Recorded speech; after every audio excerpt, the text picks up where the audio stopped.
Perfecto. Bueno, entonces arranquemos con lo que podríamos llamar energía de configuración, que está muy relacionado con el concepto de lo que acabamos de ver, ¿no? Eh, Hice énfasis recién en este raconto de la relación que existía entre el campo eléctrico y el potencial electrostático. El potencial electrostático, ambos reflejan propiedades de la distribución de carga, y en particular el potencial electrostático tenía que ver con el trabajo que tenía que hacer yo para ubicar en un determinado punto una carga en presencia de las fuentes, ¿no?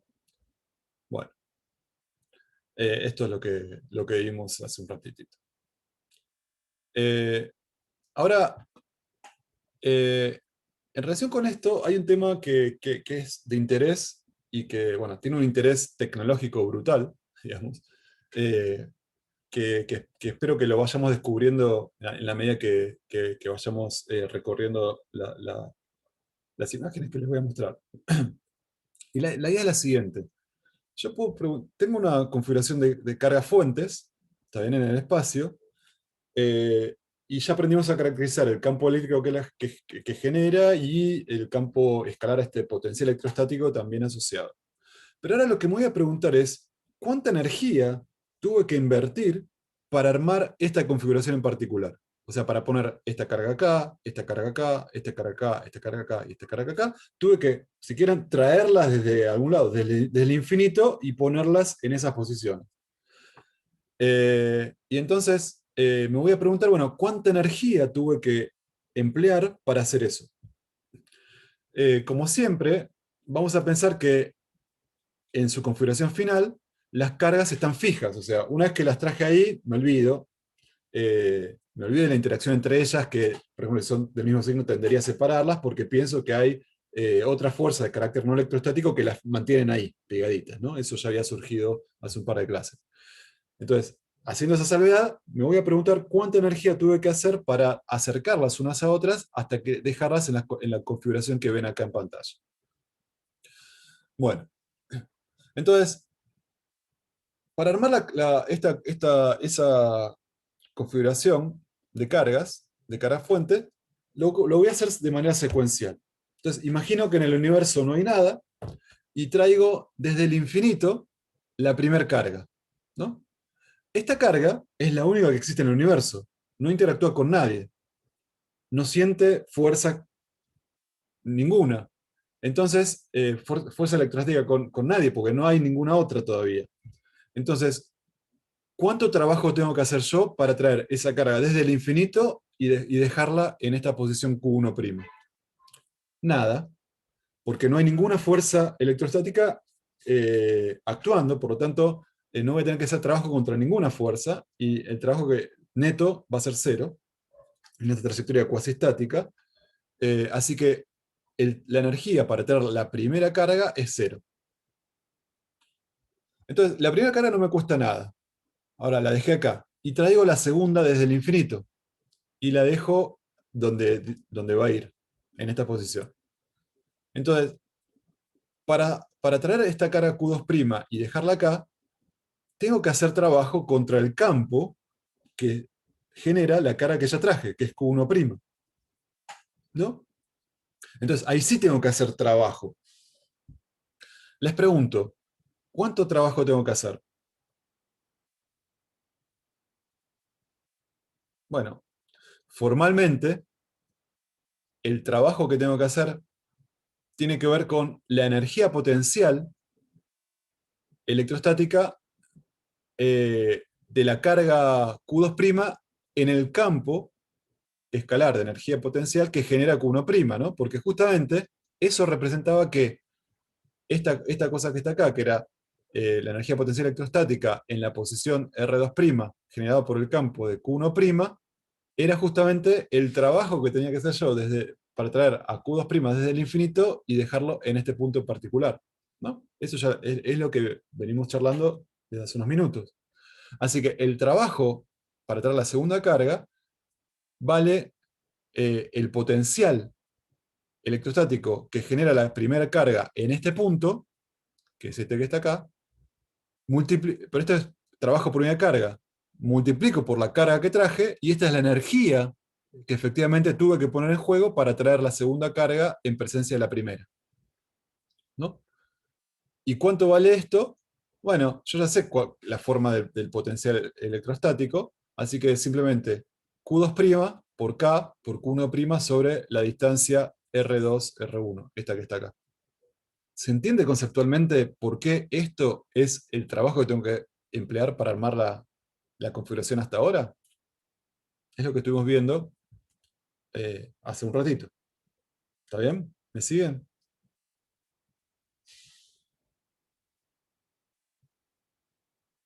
Bueno, no sé si me siguen, pero sigo. Sí, sí, creo que sí. Bueno, entonces, voy a usar una notación para no escribir todo el tiempo el potencial que genera la carga Q'1 en este lugar. ¿Está bien? Y voy a usar voy a usar B21, que es el potencial que genera la carga 1 en el lugar donde dejé la carga 2. ¿Está bien? Es esto que está acá. Así que la energía que tengo que poner en juego para traer la carga 2 en presencia de la 1 es Q2' por el potencial B21. Bueno, ahora traigo la tercera. La traigo desde el infinito, pero claro, ahora la traigo y a medida que la traigo voy a tener que hacer trabajo contra el campo generado por estas dos ahora.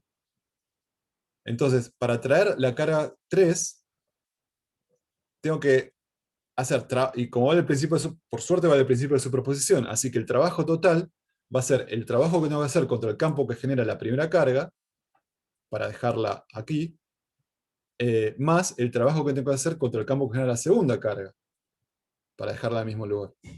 Entonces, va a tener que ver con esta energía potencial electrostática de la carga 3 puesta en este punto, que se descompone con estas dos contribuciones. ¿Sí? Y cada una de ellas, la primera, por ejemplo, se escribe como Q3' por el potencial que genera la carga 1 en este sitio, y el segundo término es Q3' por el potencial que genera la carga 2 en este sitio, que es esto que está acá. Que en la notación esta, que les dije antes, me queda Q3' por el potencial que genera la carga 1 en el sitio donde dejé la carga 3, más Q3' por el potencial que genera la carga 2 en el sitio donde dejé la carga 3. ¿Está bien? ¿Me siguen? Por eso yo le fui, a lo largo, ni bien introdujimos el concepto de potencial, hice hincapié en el significado físico.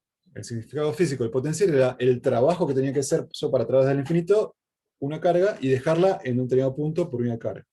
Entonces, si eso lo empezamos a tener claro, es clara la asociación de que la energía que tengo que ir empleando para armar la configuración tiene mucho que ver con estos potenciales evaluados en estos lugares. Perdón, a mí me confundió un poco, o sea, me acuerdo de lo de B y lo del campo, pero Sí. lo de U, o sea, la energía Bueno, potencial, ¿te acordás que era B, lo que vimos de que era si era conservativa, ¿no? La podía pero expresar como, sí, pero ¿no? te acordás que B y U estaban muy relacionados porque U era la energía potencial electrostática, era directamente el trabajo, y B Claro. era la energía por unidad de carga. Entonces, por eso, para recuperar la energía, yo tengo que multiplicar por la carga que usé para hacer la cuenta, digamos, que estoy considerando. ¿No? Porque B me da cuánto es el trabajo por unidad de carga que tengo que hacer para traer una carga cualquiera acá, pero la carga que estoy trayendo es Q3'. Así que la energía es Q3' por esto que está acá. Ok. ¿Eh? Bueno. Y así con todas, ¿no? Para traer la cuarta, voy a emplear una energía potencial electrostática que tiene que ver con la energía que tengo que emplear para traerla en contra del campo generado por la 1, en contra del campo generado por la 2 y en contra del campo generado por la 3 también. Como vale de superposición, la energía total va a ser la suma de estas tres. Y en total, para traer las n cargas, entonces van a aparecer términos de esta pinta.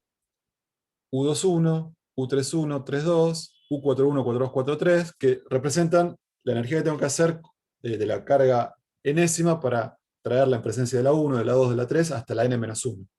¿no? Estos son todos los términos que van a aparecer. Matemáticamente, esta suma se puede escribir como una suma que va a usar sobre términos que tienen dos índices, el primero y el segundo, pero fíjense que siempre el primero es más grande que el segundo, y es más grande que el j, y eso lo simbolizo así. Sumatoria de i, j, esto va hasta n, tanto i como j, pero siempre i es más grande que j. Esos son los términos que aparecen acá, que es esto que está acá. ¿Sí? Y matemática, después nos va a ser más fácil modificar un poquito esto. Esto está perfecto, pero lo vamos a pensar de otra manera. Fíjense que la energía que tengo que hacer yo para traer la carga 1 en presencia de la 2 es la misma que tendría que hacer yo para traer la carga 2 en presencia de la 1. ¿Se entiende? O sea, U21 sería lo mismo que U12. ¿Suena lógico eso? Vamos a verlo acá en este ejemplo. Tiene Si yo sentido. traigo, si yo traigo primero la 1 y después calculo la carga 2 y las dejo en un lugar, punto. Ahora imagínense que lo hago en orden inverso. Primero traigo la 2 y evalúo y calculo la energía que tengo que hacer para traer la 1 en presencia de la 2. Eso me va a dar la energía 1, 2. Pero al final terminé con la misma configuración. Así que, ¿cuánto tiene que valer U21 con respecto a U12? Lo mismo, ¿no? Porque tienen que representar la energía de la configuración. No importa cuál traje primero. Y eso lo ven acá, ¿no? Eso lo ven acá también. Porque, fíjense, K por Q2' sobre 2,1, que es lo mismo que R12, ¿no? Sería B12, que lo multiplico por Q1' y me daría U12. Entonces, en definitiva, lo que estoy tratando de hacer, que me estoy dando cuenta que hubiera estado más bueno hacerlo analíticamente, pero se lo estoy contando, es que U21 es igual a U12. ¿No? Porque físicamente termino con la misma configuración. La energía que tuve que hacer para armar esa configuración no va a depender de si traje primero uno y después otro, así que me va a dar lo mismo, como efectivamente lo pueden comprobar. Así que en esta cuenta, si aparece U21, podría yo poner U12 y sería el mismo.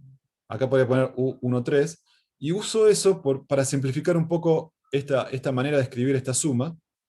Fíjense que si yo pongo, en esta suma apareciera U21 y U12, estaría sumando dos veces lo mismo. Entonces, voy a hacer eso, voy a sumar dos veces lo mismo, pero voy a dividir por 2. Y como hago eso y sé que UIJ es lo mismo que UJI, sé que esto me va a dar como si hubiera sumado. Y cuando hago esto, sumo sobre todos y divido por 2, me va a dar lo mismo como si hubiera sumado sobre todos los I mayor que J nada más. Pero lo hago así porque es más fácil analíticamente seguir la cuenta. La única cosa que tengo que tener en cuenta es que J siempre va a ser distinto de I. O sea, no va a aparecer un término U11, ni U22, ni U33. No aparece nunca un término de esa manera, de esa pinta acá. Entonces, en definitiva, esta cuenta, cuando yo digo U y J, ¿qué es? Es la energía, acuérdense, la energía que tengo que invertir yo para traer la carga I en presencia de la J. Esa energía es el potencial electrostático generado por la carga J en el lugar donde dejo la I por Q'I, ¿no? Es lo que estaba diciendo. Así que en definitiva, esta doble sumatoria, que es sumada sobre I sobre J, la puedo separar ahora en dos sumatorias porque la parte Q'I no depende de J, así que sale afuera de la sumatoria sobre J como factor común. Y esto que está acá, ¿qué es? Es el potencial generado por todas las cargas distintas de I, por todas las cargas J distintas de I, en el lugar donde dejé la I. Esto que está acá es el potencial que siente la partícula iésima producto de todo el resto de las cargas. ¿Está bien? ¿Está bien? Entonces, en definitiva, la U total es la suma de un medio, términos de la pinta, Q'I por BI, donde BI, recuerden, era el potencial que siente la carga I por el resto de las cargas. Así que, en definitiva, esta es la expresión que nos vamos a quedar.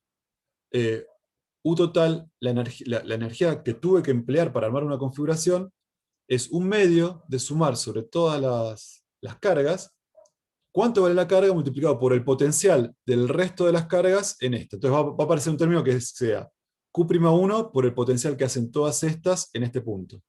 Q'2 por el potencial que hacen todas estas en este punto, donde dejé Q2'.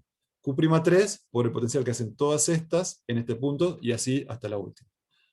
Esos términos son los que aparecen acá y que me dicen en definitiva cuál es la energía total que tuve que invertir para armar esta configuración.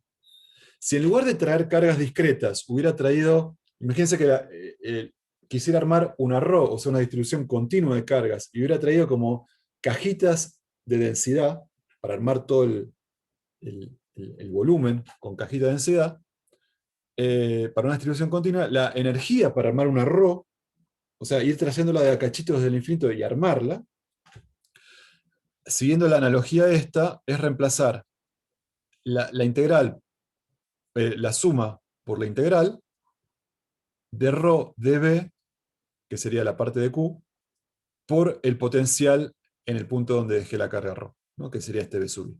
Entonces, para distribuciones continuas, tengo una ρ, ¿cuánto me costó armar esa ρ? ¿Qué energía tuve que involucrar? Un medio por esta integral, ρ por el potencial integrado en el volumen. ¿Está bien? Eso es para una distribución continua. Conceptualmente, creo que hay un par de ejercicios de esto en la práctica, pero conceptualmente lo que también es importante que se queden en la cabeza es que ahora lo que nos estamos preguntando es, bueno, yo siempre consideré que tengo unas cargas en algún lado, pero ¿quién las puso ahí? Alguien tuvo que pagar el precio para poner ahí, alguien tuvo que hacer trabajo, tuvo que invertir energía para armar esa configuración. Bueno, estas cuentas nos dicen eso. ¿Cuánta energía lleva implícita una dada distribución de cargas? ¿Cuánta energía tuve que invertir para hacer eso? Bueno. ¿Alguna pregunta?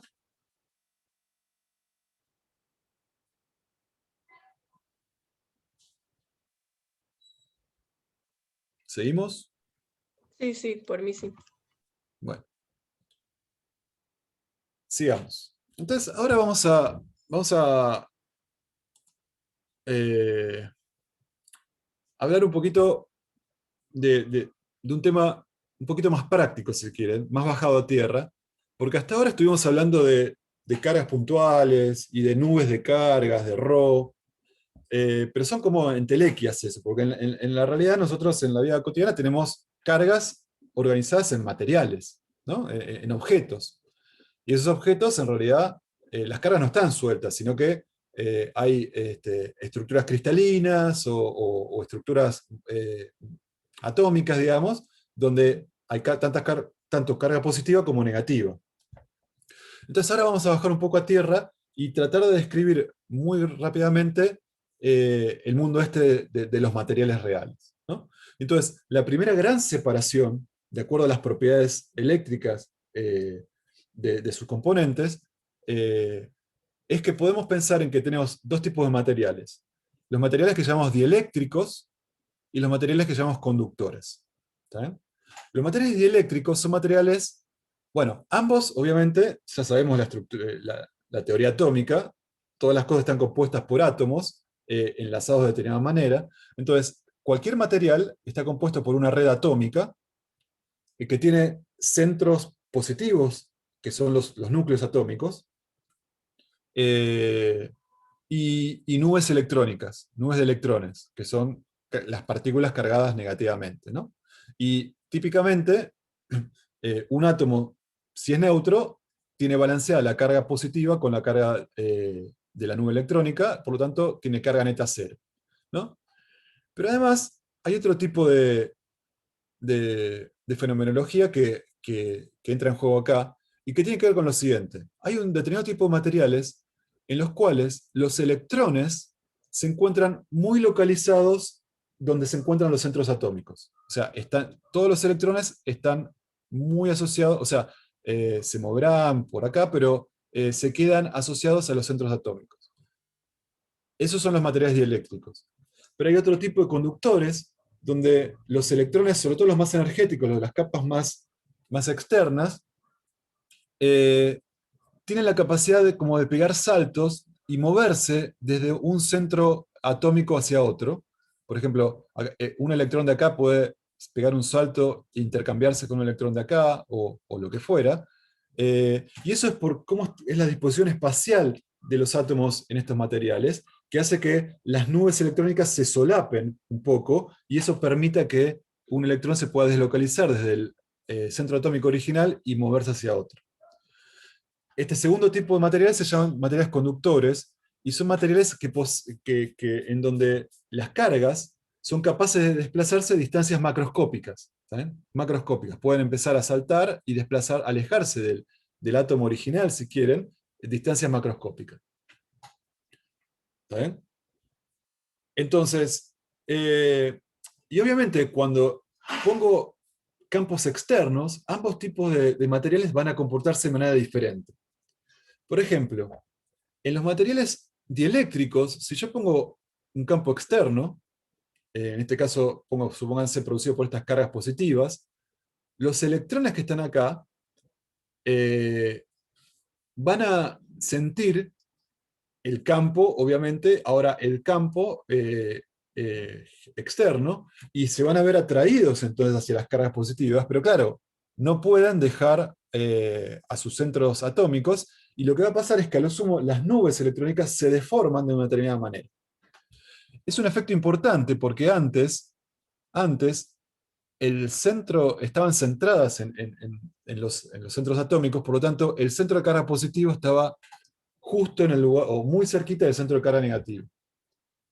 Cuando sucede esto, los electrones, las nubes se deforman, y el resultado de esto es que ahora los centros de carga negativo no van a estar en los mismos lugares de los centros de carga positivo.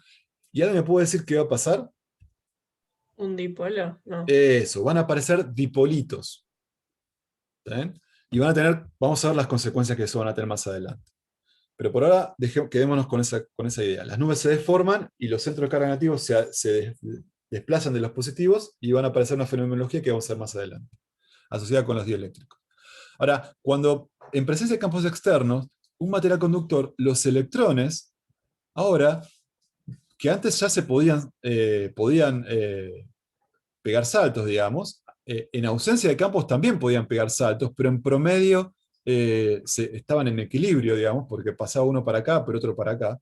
Pero ahora van a sentir como un sesgo para moverse. Acuérdense, son cargas negativas. Van a interactuar con los centros, algunos van a venir para acá, y después, en lugar de seguir yendo para acá, pueden pegar un saltito, pero en general va a ser una caminata medio aleatoria, pero sesgada hacia la derecha, por la presencia de el campo que genera estas cargas positivas. Entonces va a aparecer como una corriente neta de electrones que van a empezar a circular hacia la derecha. A diferencia de acá no hay una corriente neta, sino que simplemente se deforman las nubes. ¿Está bien? Esas son las grandes diferencias entre lo que sucede con materiales dieléctricos y conductores en presencia de campos externos. Si quieren ver, acá les dejo una clasecita de Khan Academy donde charla de esto y saqué estas figuras de ahí. Entonces, vamos a hablar un poquito de conductores en lo que queda de la clase. ¿Está bien? En este tipo de materiales. Si tengo tiempo, llego a esto. Pero vamos a hablar de conductores. Y lo primero que les voy a decir es hablar de conductores en equilibrio. ¿Qué significa? Yo les dije que en presencia de campos externos, bueno, los electrones se van a empezar a mover. Pero van a llegar un momento en que este electrón que empezó a moverse, bueno, llegó hasta acá y más no puede. Bueno, me va a interesar caracterizar en principio esa situación. O sea, cuando ya se equilibró todo. ¿Se entiende? Cuando ya los electrones ya se movieron y llegaron a una posición extrema, digamos, y no pueden saltar del conductor, no pueden salir, y quedaron ahí. Engrampados, nada se mueve. ¿Está bien? Eso es lo que yo hablo de conductores en equilibrio. En el equilibrio, cuando ya nada se Pero, mueve, perdón, sí, una pregunta, o sea, ¿va a haber como una carga muy negativa de ese lado? O sea, porque van a estar todos en la derecha. ahora lo vamos a ver. Ok, Claro, perdón. perfecto, pero buenísimo que surjan de esas dudas. Entonces, lo que tiene que pasar, lo que tiene que pasar es que, bueno, acá tenía un videito, pero no lo tengo ahora, eh, es que va a haber un reacomodamiento de cargas, y en algún momento eso va a parar. Ahora, ¿Cómo sé yo que llegué al equilibrio? Bueno, lo que tiene que pasar es que cuando llegué al equilibrio, dentro del conductor no puede haber campo eléctrico. Porque si hubiese campo eléctrico, ese campo eléctrico seguiría hinchando para que más cargas se desplazaran. Pero si yo ya digo que ya llegaron al equilibrio, es porque adentro no hay campo eléctrico. ¿Está bien? Entonces, pedir que el conductor esté en equilibrio es pedir una condición fuerte en la cual ya las cargas se acomodaron de manera tal que el campo total ahora dentro del material es cero. Es porque estoy en equilibrio. Yo estoy diciendo, bueno, llegué al equilibrio. Eso sucede cuando el campo adentro es cero, porque si no se seguirían moviendo las cargas. ¿Está bien? Entonces lo que tenemos es que yo tengo... Ah, mira, acá estaba. Anda esto. Yo tengo... Perdón, esto no lo chequeé. No sé si es correcto.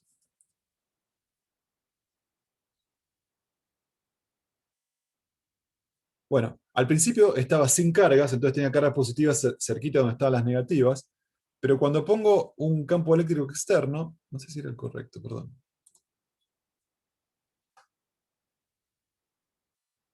Acá, acerco una partícula cargada positiva, fíjense que, o negativa, no sé, las cargas del mismo signo se mueven, se alejan, tienden a alejarse hasta... Bueno, perdón, esto no está funcionando como quería.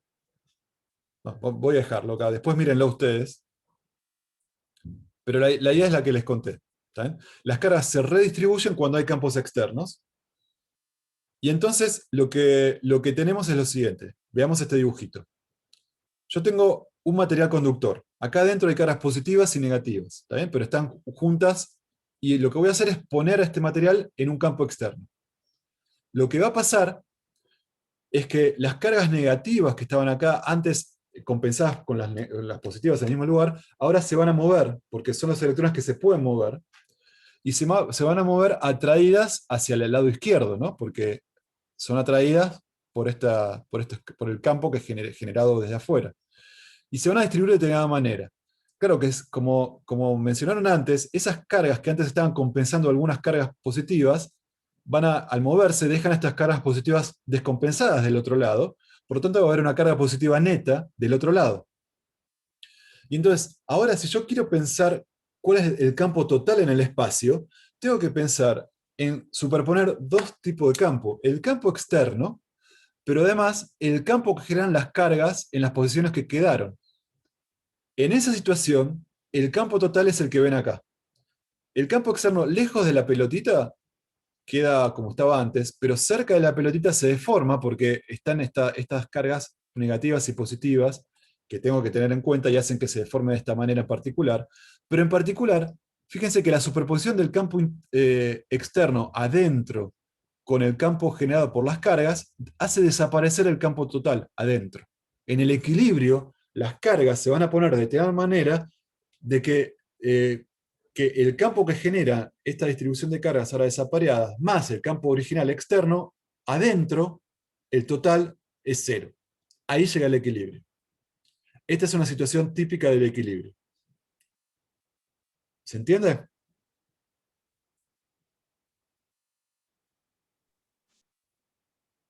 Sí, sí. Sí, sí. Buenísimo, porque es lo que hay que entender acá. Bueno,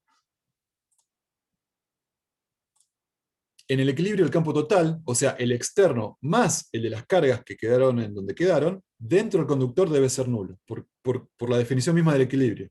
Si no tengo que esperar más, tengo que esperar que se termine de acomodar, y en el equilibrio tiene que pasar esto.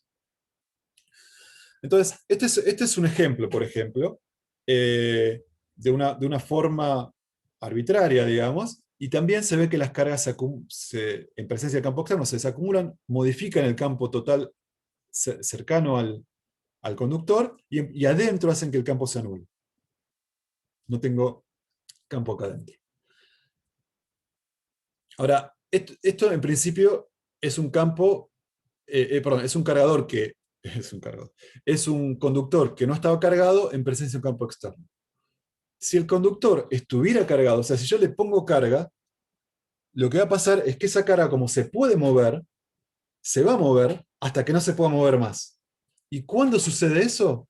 Bueno, la carga en exceso se va a distribuir de tal manera que en el equilibrio nuevamente se distribuye de tal manera que anula el campo interno. En este caso de simetría es que se distribuyen, imagínense, son caras positivas. Si las dejo moverse libremente, van a tratar de estar lo más lejos posible una de otra. ¡Pum! Así que se van a ubicar sobre la esfera de manera uniforme, alejándose una de otra lo más posible. ¿Ven esa imagen? Esa situación es la situación de equilibrio. ¿Está bien? En esa situación voy a tener que el campo adentro va a ser cero. En esta otra situación, como la forma no es simétrica, bueno, quizás no se van a distribuir de la misma manera. Acá voy a tener más densidad de carga que en esta parte que está acá. ¿Está bien?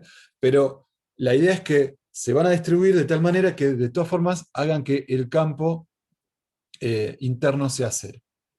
Eso lo vamos a ver ahora en un segundito. Disculpa, ¿te puedo Sí, hacer una preguntita rápida? sí, sí, Como que no termino de entender lo de que el campo sea cero, porque si yo veo el dibujito de la izquierda, como sí. que es un pequeño, o sea, un gran dipolo, ¿no? Y ponele, pienso en un dipolo, una carga negativa, otra Claro, claro, pero positiva, y aunque el sea dipolo no es, neto, sí, pero el dipolo no está solo. Tienes que pensar en el dipolo que generaría esto sumado al campo externo. ¿Está sumado bien? al campo, claro, ok. Sumado al campo externo. Entonces, la suma de lo que hacen las cargas más el campo externo que está, lo que pasa es Ah, que que lo que está vos ves acá es la deformado. suma de los dos, eso es lo que se anula. Ok. El campo total. O sea, la deformación del campo hace también que sea cero adentro.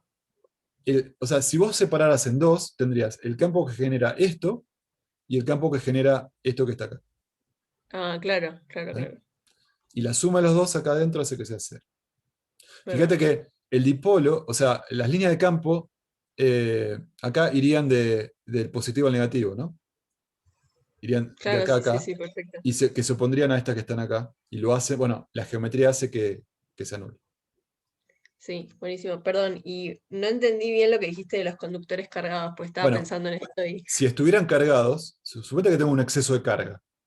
Esta carga inicialmente está distribuida de cualquier manera, pero son cargas positivas, van a tratar de estar lo más lejos posible, porque van a tener repulsión coulombiana entre ellas. Entonces se van a distribuir en el equilibrio, si espero un tiempo suficiente, van a alejarse una lo más que pueda de la otra, hasta una configuración de equilibrio.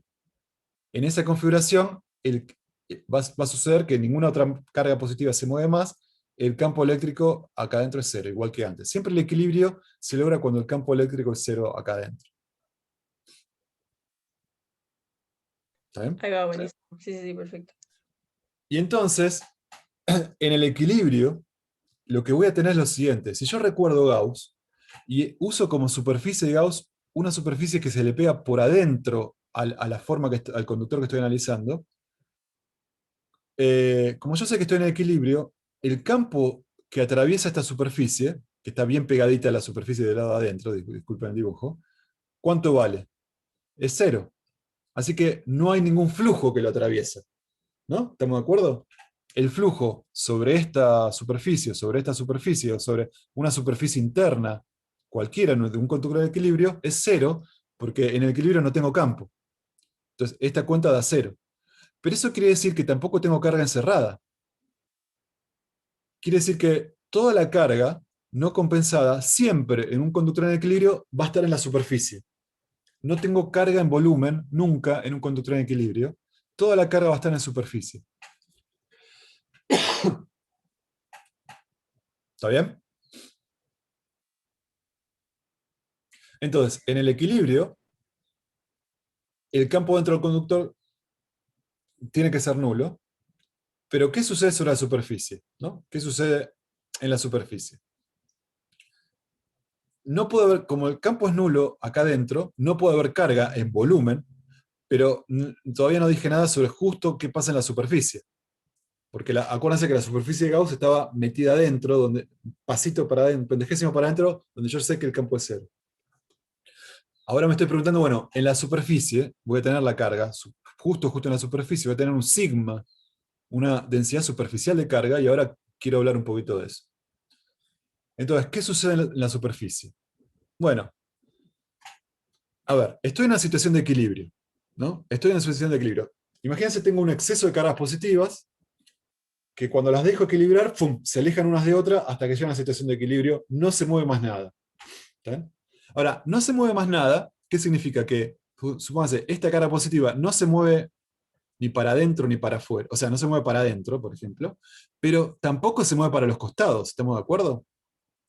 Esta carga no se mueve para adentro, pero tampoco se mueve para los costados, y así con todas las cargas. ¿Está bien? En el equilibrio todo está quieto. ¿Estamos de acuerdo? Entonces, ¿sí? Sí, sí, sí. Entonces, estas cargas están en la superficie, en principio no pueden salir, pero se podrían mover a lo largo de la superficie. No lo hacen porque están en equilibrio. ¿Pero qué significa eso?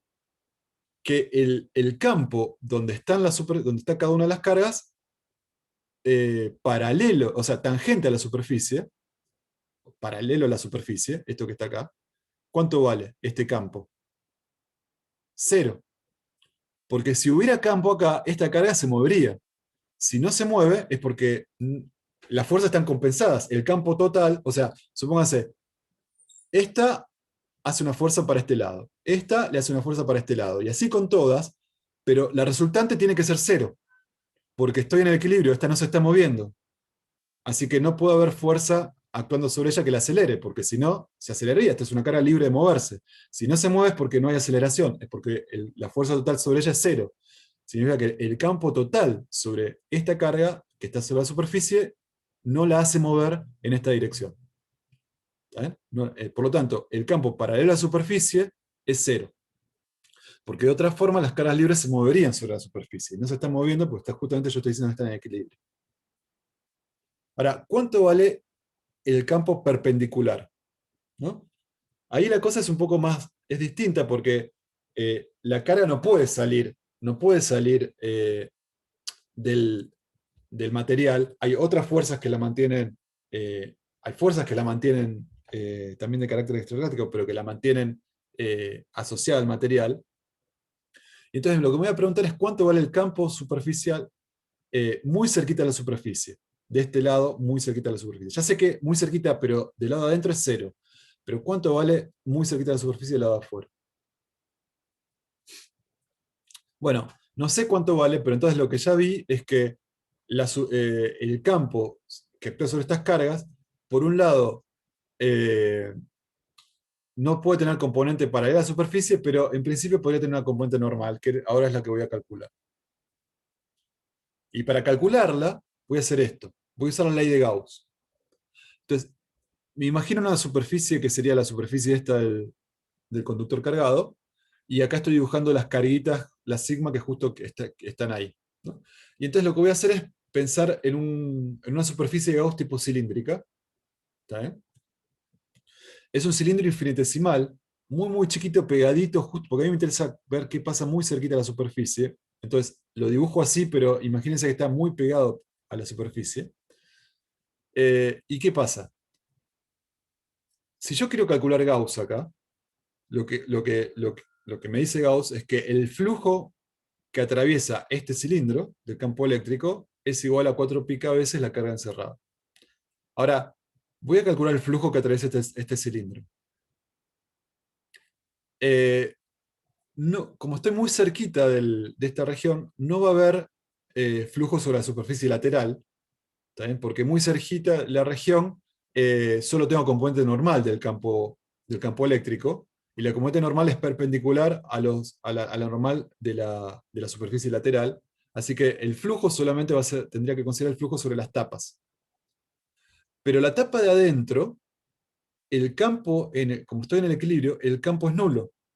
Así que el único flujo es el flujo sobre esta tapa. ¿Está bien?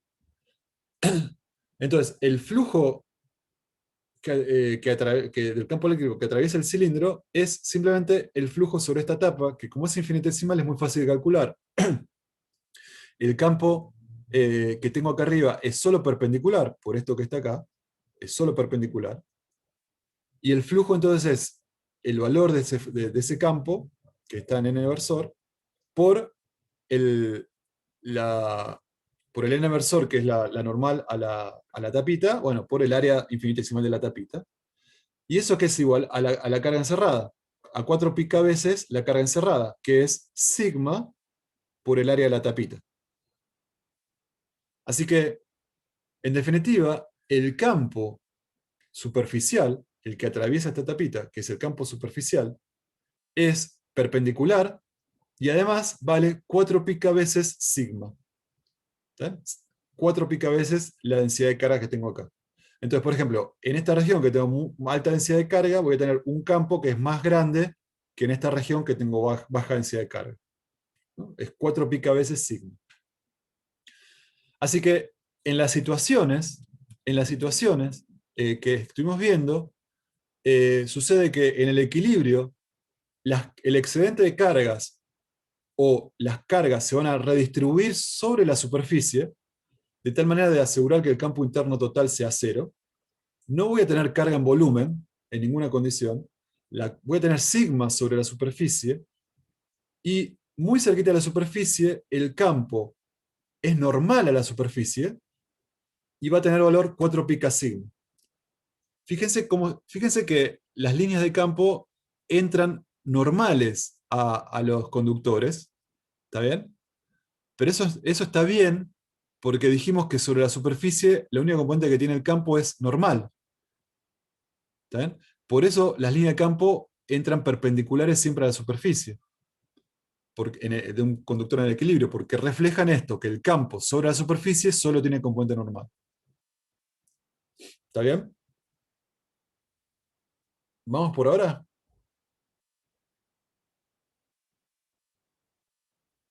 Sí, Bueno, entonces, ahora eso es en cuanto al campo. Ya sabemos que el campo sobre la superficie vale 4 pica sigma y está en la normal, ¿no? Fíjense, por ejemplo, que acá, en esta región, el campo está en menos la normal, porque la normal siempre es la externa, pero este campo está entrando, y eso está bien porque es una región donde el sigma es negativo, y por lo tanto aparece un signo menos antes del n-versor. Y en este caso cuando el sigma es positivo, las líneas de campo son perpendiculares, pero salientes del conductor. Bueno, lo que quería contarles ahora es, bueno, ¿qué pasa con el potencial? Eso es en cuanto al campo. ¿Qué pasa con el potencial? El valor del campo potencial. ¿Cuánto vale el potencial? Bueno, antes que nada les recuerdo, físicamente, ¿qué era el potencial? Y me decía, ¿qué pasa si yo tengo, por ejemplo, concentrémonos acá, cuánto trabajo tengo que hacer yo para tener una carga desde el infinito hasta, por ejemplo, este punto? Ese va a tener que ver con el potencial electrostático en este punto. O en este punto, si la traigo hasta acá, ¿cuánto trabajo tengo que hacer? Bueno, me va a dar eso, el trabajo que tengo que hacer para tener una carga y dejarla en este punto. Y así con todo. Esa era la noción física de qué quería decir el potencial. Entonces, fijémonos en lo siguiente. Me voy a preguntar, ¿cuánto cambia el potencial cuando paso del punto A al punto B? O sea, supónganse que estoy acá. Para ver qué potencial tengo acá, con respecto a acá, tengo que calcular el trabajo que tengo que hacer para una partícula que está acá, dejarla en este punto. Y lo mismo acá, ¿no? Así esa es la manera de calcular cuánto cambia el potencial desde el punto A hasta el punto B. Entonces, por ejemplo, si yo hago esto, yo puedo hacer esto, llevar una carga de campo, o sea, no las cargas estas que están acá, ¿no? Una carga imaginaria de campo, llevándola por esta trayectoria superficial hasta llegar al punto B. Pero fíjense que si yo hago eso, la trayectoria que tengo que hacer va a involucrar delta L, que siempre son ortogonales al E superficial, que siempre es normal, ¿no? Por lo tanto, el campo siempre es normal al desplazamiento, y por lo tanto no va a haber trabajo por unidad de carga que hace la fuerza electrostática de estas cargas, y por lo tanto el trabajo total va a ser cero. ¿Se entiende eso? ¿Sí? ¿Lo podrías repetir, por favor? Claro. Supóngete, si yo tengo la carga A y la muevo un pendejésimo sobre la superficie para este lado, el desplazamiento fue paralelo a la superficie. Pero para calcular el trabajo, yo necesito saber, bueno, cómo fue el campo que afectó a la carga de prueba en ese desplazamiento. Y el campo, era el campo sobre la superficie, es normal a la superficie. Entonces tengo, el desplazamiento fue así, pero el campo fue normal. Entonces, el trabajo que tuvo que hacer contra ese campo es nulo, ¿no? Porque el producto interno entre esto y esto es cero. Son ortogonales. Eso ocurre para todos los delta L de la superficie, porque a lo largo de toda la superficie siempre el campo es normal a la superficie, y yo me estoy desplazando paralelo a la superficie, así que el trabajo total va a ser cero. ¿Está bien, Juan? Sí, sí, sí. Gracias. ¿Y qué significa entonces? Que el potencial al que está este punto, como no tuve que hacer ningún trabajo para dejarlo acá, es el mismo que el potencial que está que está acá. ¿Está bien? También lo puedo ver de otra manera. ¿Qué pasa si yo hubiera hecho esta otra trayectoria? La trayectoria azul, o sea, la curva gamma azul. Bueno, si elijo esto, empiezo a moverme por una región del espacio donde yo ya sé, por condición de equilibrio, el campo es cero. Así que ahora, el trabajo que hago para mover la carga de prueba desde acá hasta acá, por adentro del conductor, es cero por el hecho de que el campo es cero adentro.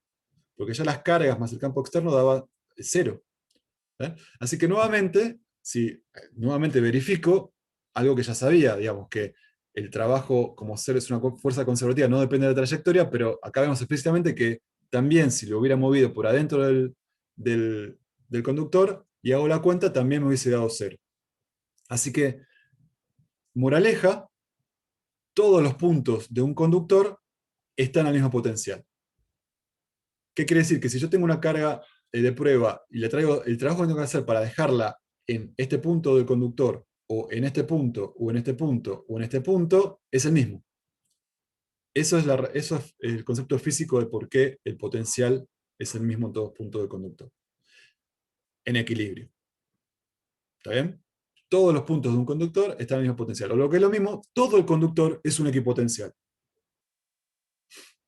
Entonces, ¿qué sabemos hasta ahora de los conductores en equilibrio? Bueno, son materiales que poseen cargas que se pueden desplazar a distancias macroscópicas. En el equilibrio, las cargas se redistribuyen para anular el campo dentro del conductor, de tal manera que asegurarme que adentro del conductor el campo es cero.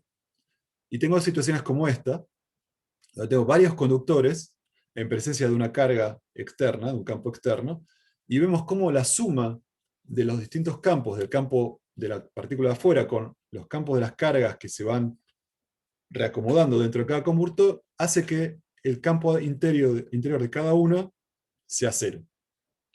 Obviamente las cargas se redistribuyen de una manera que va a depender, por ejemplo, de la geometría de cada conductor, porque tienen que anular el campo dentro de un conductor de una geometría dada. Pero bueno, lo van a hacer, va a ser más o menos difícil de escribir la sigma que me queda, pero yo estoy seguro que en el equilibrio los campos, el resultado total va a ser que el campo total va a ser nulo acá adentro. Y para conductores cargados vimos que sobre la superficie, bueno, adentro es cero, pero sobre la superficie hacia afuera, el campo es normal. Fíjense que siempre las líneas de campo entran perpendiculares o salen perpendiculares del conductor. ¿Está bien? ¿Y cuánto valen? Vimos que el valor del campo normal es proporcional al sigma en ese punto, ¿no? En este punto no tengo sigma, el campo es cero. En este punto tengo mucho sigma negativo, el campo es muy negativo. En este punto tengo un poco de sigma positivo, el campo es positivo, ¿no? Por esto que está acá. Y además lo que vimos es que B es constante para todo punto del conductor. Este es el resumen de lo que vimos hasta ahora. ¿Está bien? Entonces, veamos un ejemplo. Calculemos explícitamente el potencial de un conductor. ¿Está bien? Entonces, veamos el potencial de un conductor esférico cargado. Como yo sé que está en equilibrio, las cargas que están en exceso van a moverse, se van a alejar lo más que puedan unas de otras y se van a distribuir sobre la superficie. Y en este caso, por la simetría de la forma de esta, se van a distribuir uniformemente, ¿no? Se van a dejar todas unas de otras y eso va a dar lugar a una distribución de sigma uniforme sobre la superficie de la esfera esta. Entonces, supongamos que tengo la carga total es Q, ¿no? Entonces, ¿cuánto vale en el equilibrio el campo adentro? Bueno, yo sé que adentro, o sea, para radios menores que R, el campo vale 0. Ahora, afuera, ¿cuánto vale el campo? Bueno, si hiciéramos Gauss, que creo que esto ya no lo vamos a hacer explícitamente porque o ya lo hicieron o lo van a hacer en la práctica, verían que el campo afuera lo puedo calcular por Gauss y para cada radio me da KQ sobre R cuadrado en la dirección radial. Es como, para un radio externo, es como si toda la carga estuviera concentrada en el origen, toda la carga Q estuviera concentrada en el origen, entonces lo que importa es cuánto estoy alejado del origen, por eso aparece el R cuadrado acá, para calcular el campo para R mayores que el radio de la esfera. Esto que está acá. Entonces, este es el campo. Vale 0 adentro y decae como 1 sobre R cuadrado, es radial y decae como 1 sobre R cuadrado afuera. Bueno, para calcular el potencial, o sea, un incremento de potencial tiene que ver con el trabajo infinitesimal que hace la fuerza eléctrica por unidad de carga, cambio de signo, ¿no? Esto es lo que venimos viendo hace rato.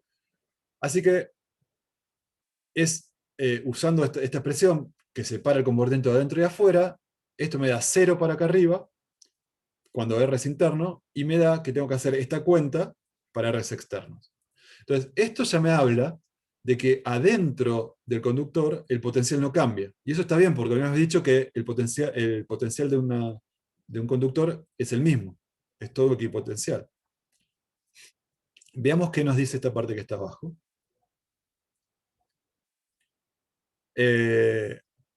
Entonces, veamos el potencial afuera, para esta región. Entonces, esta es cómo varía infinitesimalmente el potencial afuera, es de esta pinta. Entonces, imaginemos que yo tengo una carga de prueba en A y la llevo hasta B y me pregunto, bueno, ¿cuánto varía el potencial en AB? Entonces tengo que hacer esta cuenta, sumar todas las variaciones infinitesimales en una trayectoria que me una A con B, que es esto que está acá, y lo mismo de este lado, que va a involucrar hacer esta integral. ¿Está? Entonces, esto es lo que hicimos ya la clase pasada y esta. Esto me va a dar la diferencia de potencial entre B y A, y esta parte que está acá, bueno, acá va a aparecer la proyección del desplazamiento solo la parte radial a lo largo de R. Esto, acuérdense, era lo que me hacía aparecer de R, así que me quedaba esta integral. Integral en R, ver cuánto cambió el radio desde A hasta B, integrar esto que está acá. Y esta integral es muy fácil, ya lo hicimos, la primitiva es menos 1 sobre R, de 1 sobre R cuadrado, evaluado en B y menos evaluado en A, me queda esto que está acá. ¿Está bien? Donde ya tuve en cuenta el signo menos que estaba acá afuera. Esta es la cuenta que hicimos la vez pasada, muy parecida. Y me dice cuánto cambió el potencial cuando pasé de A hasta B. Así que el potencial en B es el que tenía en A, más esta variación. ¿Está bien? Entonces, si elijo A como referencia, pues lo llevo a infinito y digo que vale 0, el potencial en B simplemente es esto que está acá. Es porque esto es 0 porque RA es infinito, y me queda solamente esta contribución. Así que el potencial en cualquier punto B del espacio es esto que está acá. ¿Está? Entonces, el potencial en todo punto del espacio, ¿cuánto vale? Adentro es constante, y afuera decae como... El potencial en todo el punto del espacio es esto, ¿no? KQ sobre el radio del punto donde estoy mirando. Entonces, para radios mayores que el radio de la esfera, es KQ sobre R. ¿Está bien? Y justo casi sobre la esfera valía KQ sobre el radio de la esfera. Y una vez que estoy dentro de la esfera, yo ya sé que no cambia. Así que se mantiene a ese valor constante. ¿Está bien? Entonces, el potencial generado en todo el espacio por esta configuración de un conductor cargado es esto que está acá. Es constante KQ sobre el radio de la esfera hasta el radio de la esfera, y después decae como 1 sobre R desde ahí. ¿Está bien? Bueno, y lo último que les quería contar, no llegué a dieléctricos, pero no, realmente no llegué a dieléctricos, todavía me falta bastante, pero lo último que les quería contar es algo relacionado con lo que se conoce como efecto de punta, que tiene que ver con lo siguiente. Yo ya sé que las cargas en exceso de un conductor van a terminar en la superficie y se van a distribuir de manera tal de, en el equilibrio, hacer que el campo total acá sea cero. Voy a modelar entonces qué es lo que sucede en un conductor de una forma que tenga alguna punta, ¿no? Entonces, acá estoy modelando un conductor que tiene es más puntudo de este lado que este lado, ¿no? Acá, el radio de curvatura acá es más chiquitito, es una punta más puntuda, la punta derecha que la izquierda. Y lo voy a modelar esto, como para hacer la cuenta, como si estuviera conformado por una esfera de radio grande, o sea, de poca curvatura, a la izquierda, y de más curvatura, o sea, radio más chico, a la derecha. Esto es como un modelo para explicar esto que está acá. Y están conectados por un conductor, ¿no? Todo esto es un único conductor. Todo esto es un único conductor. Entonces me voy a preguntar, yo ya sé que si tuviese carga distribuida en esta esfera, el potencial que sentiría en este lugar sería KQ, la carga que tendría distribuida en esta esfera, sobre el radio de la esfera, ¿no? Lo acabamos de ver en la transparencia anterior. Y si tuviera esta esfera sola, la carga que estuviese distribuida en esta esfera haría que acá aparezca un valor de potencial KQ2 sobre el radio de curvatura de estas dos. Muy cerquita de cada uno de estos, como el potencial decae con el radio, el efecto que voy a sentir, por ejemplo, en este punto, básicamente se tiene que deber a lo que pasa a la carga en esta esfera. La carga en esta esfera va a contribuir muy poco al potencial acá. Así que puedo asumir que aún en esta configuración, donde tengo las dos esferas, cerca de este punto voy a tener este tipo de potencial y cerca de este punto voy a tener este otro valor de potencial. Ahora, ¿qué pasa? Esto es formalmente. Tiene que valer esta forma y esta forma. Pero como yo sé que este punto y este punto pertenecen al mismo conductor, yo sé que en el equilibrio ese conductor tiene un único valor de potencial. Así que BA tiene que ser igual a BB en el equilibrio, porque forman parte del mismo conductor, y en el equilibrio un conductor tiene un único valor de potencial. Así que KQ1 sobre R1 tiene que ser igual a KQ2 sobre R2. Así que yo ya sé, en principio, que en el equilibrio, si acá tengo Q2, acá no puedo tener cualquier cosa. Acá tengo que tener R1 sobre R2 por Q2. ¿Se entiende esto? Esta condición me asegura que el potencial acá sea el mismo que el que tengo acá. ¿Está bien? Ahora hablemos un poquito de cómo es la densidad de carga. Esta es la carga total distribuida en esta esfera y en esta esfera. Q2 y Q1. Pero ¿cómo es la densidad? La densidad de carga. Bueno, la densidad de carga, si yo conozco la carga total, es la carga por unidad de superficie, si están distribuidas uniformemente, como vimos que en una esfera ocurre. Entonces, sigma 1 va a ser simplemente Q1 sobre el área de la esfera 1, y sigma 2 va a ser Q2 sobre el área de la esfera 2. ¿Está bien? Ahora, Q1, yo ya sé que está muy relacionado con Q2, por la condición de que el potencial tiene que ser el mismo en ambas esferas. Así que, metiendo eso acá, lo que tengo es que sigma 1 va a tener que ver con Q2 sobre 4pi R1 por R2. Fíjense que este cuadrado se va con este R1 y me queda el R2 dividiendo acá abajo. ¿Está bien? Entonces, sigma 1 va a ser Q2 sobre 4pi R1 por R2, y sigma 2 va a ser Q2 sobre 4pi R2 por R2. R2 por R2. ¿No? Y como R2 es mucho más chiquito que R1, ahí yo ya voy a ver diferencias entre sigma 1 y sigma 2. ¿No? Porque lo que tiene que ocurrir es que el cociente, acá estoy dividiendo por R1 por R2, y acá estoy dividiendo por R2 por R2. ¿No?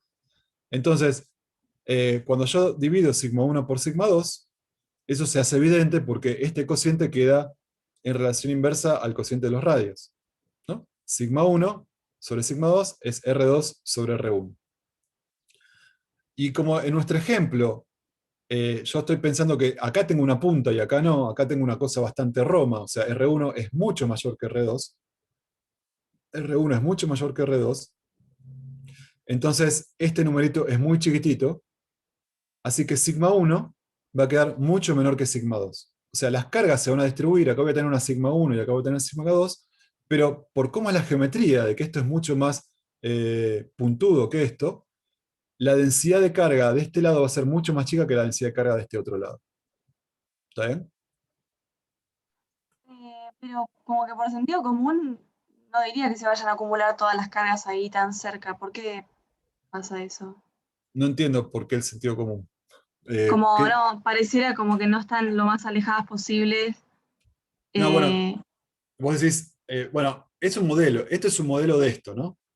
Estoy pensando como que tenés una esfera conectada por una varilla larga con la otra esfera. Entonces es como que cada esfera genera su propio potencial y la varilla o el hecho que pertenece al mismo conductor hace que el potencial total sea igual.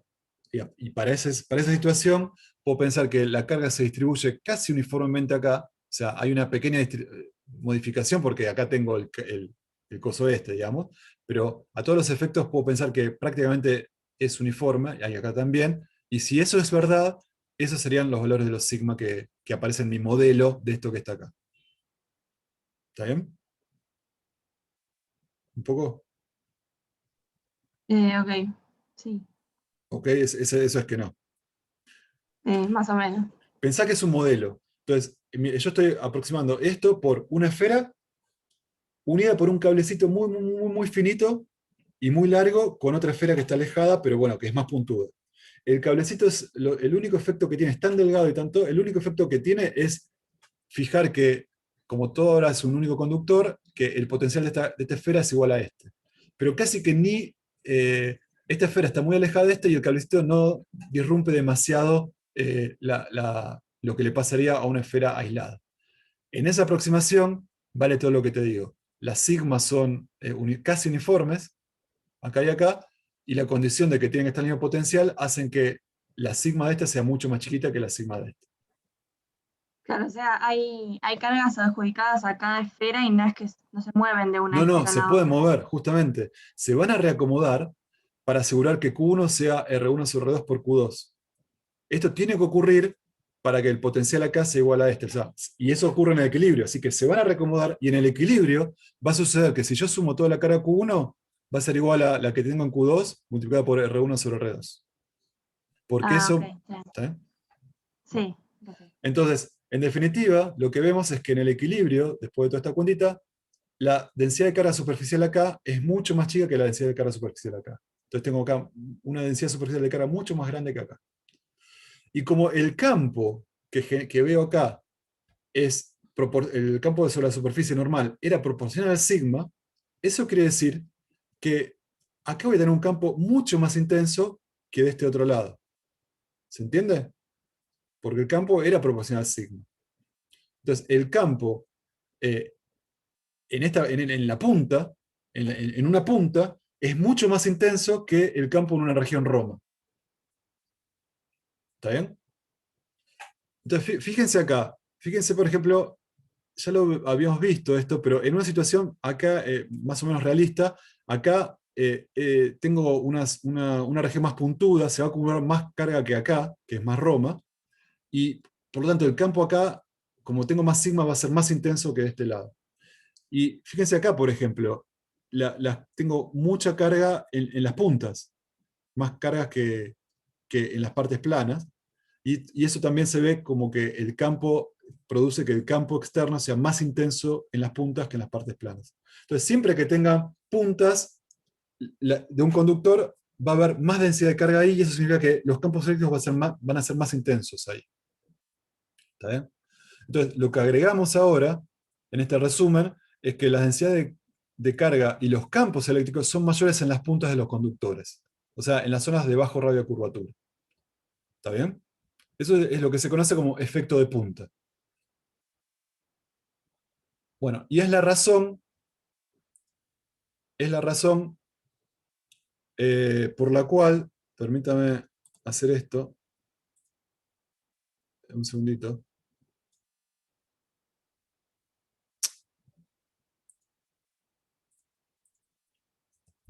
Con esto terminamos hoy.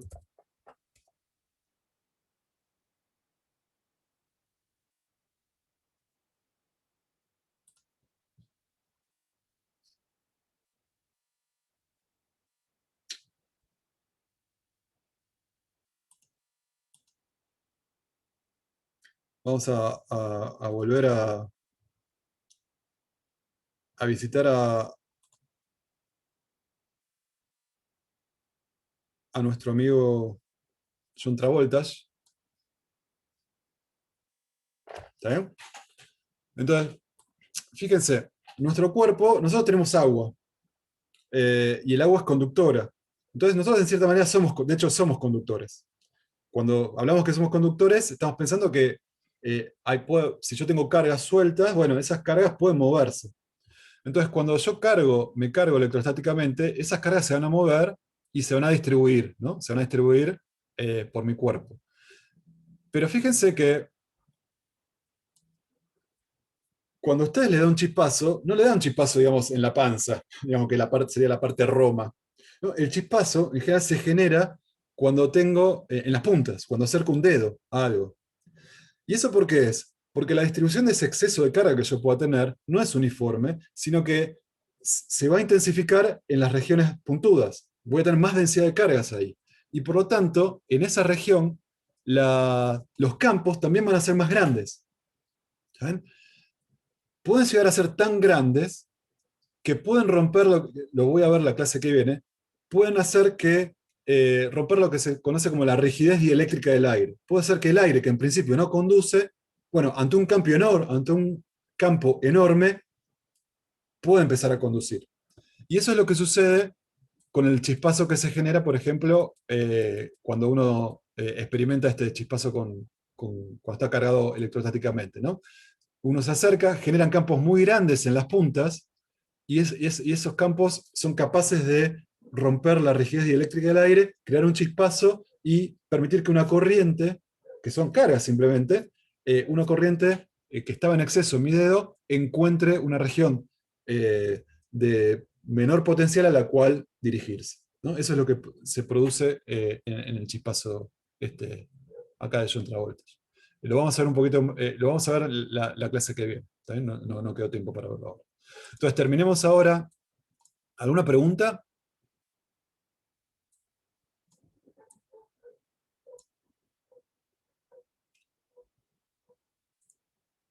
¿Pregunta?